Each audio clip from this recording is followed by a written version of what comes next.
Hi,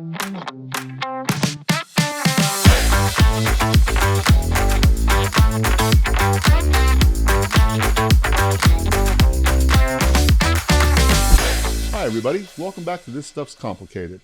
I'm Andrew Kuykendall, and with me, as always, is Don McCulley. Andrew, I love the T-shirt. I remember the show. Where were we? We were in Chicago in 2018, and we saw Spafford. And thinking about today's topic of how long is a year brought me to one of my favorite Spafford memories from earlier this year. I saw them at the Get Down 2 nights in Portland, Oregon, and they played one song that was more than 30 minutes long. The all-time classic and everybody's favorite, Dirt Bath. Of course. Of course. But that actually ties into our topic today. If we were to stop anybody on the street and ask them how long is a year, what would they say? 365 days.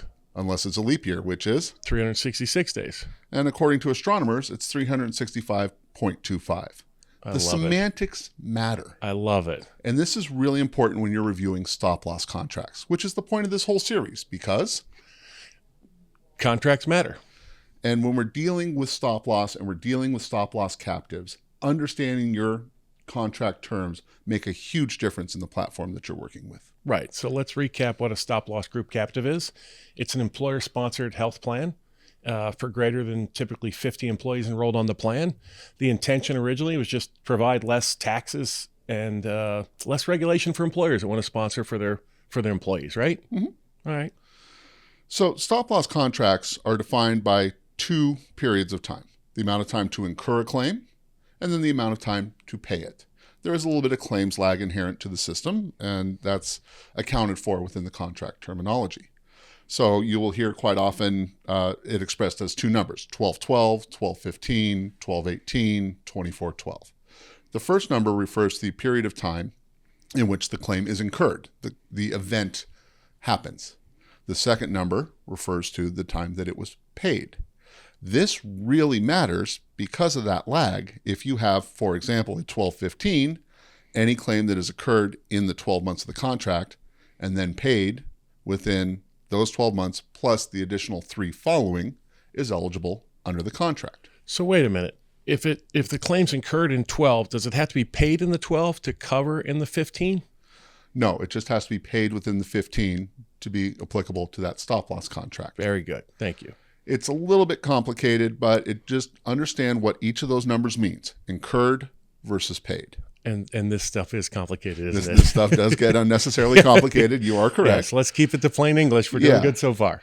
But the key part to take away from this is that a lot of it is going to rely on your administrator. A lot of it is going to rely on your network relationship too, because there are national carriers out there that will allow providers 16, 18, 24 months in which to submit claims after the date of service and then make adjustments. So make sure that your contract policy is matching with your network policy. And you're bringing up one of the overarching themes, but you haven't touched on it, so I want to reiterate it. The claims are the claims. Correct. They don't really care what the contract says. And they don't care what the calendar says. No, they don't. They have a life of their own.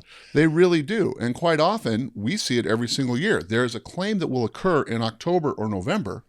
And if it's a very complicated claim, inpatient, intensive care, etc., those won't even hit the administrator until as late as June or July.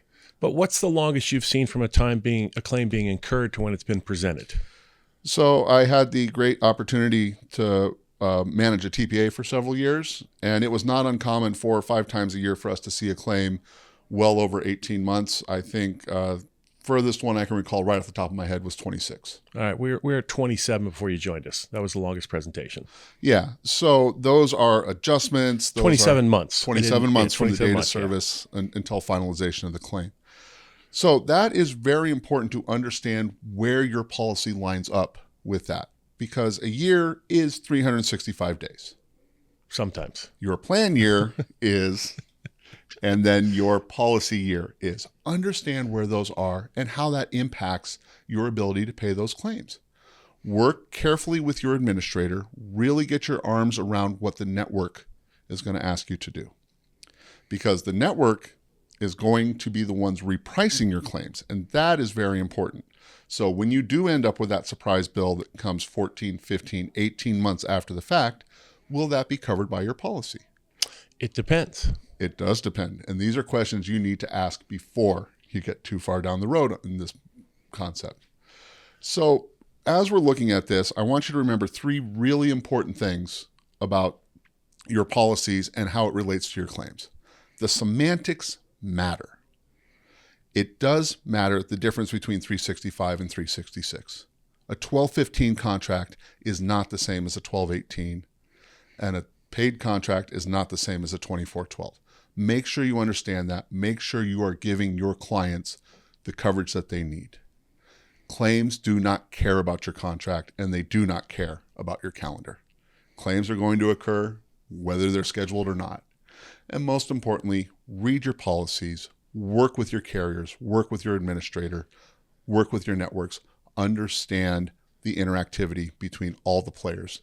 That way you've got a great program that's going to protect your plan sponsors. That's great. Thank you, everybody. We look forward to seeing you soon on This Stuff is Complicated. Have a great day.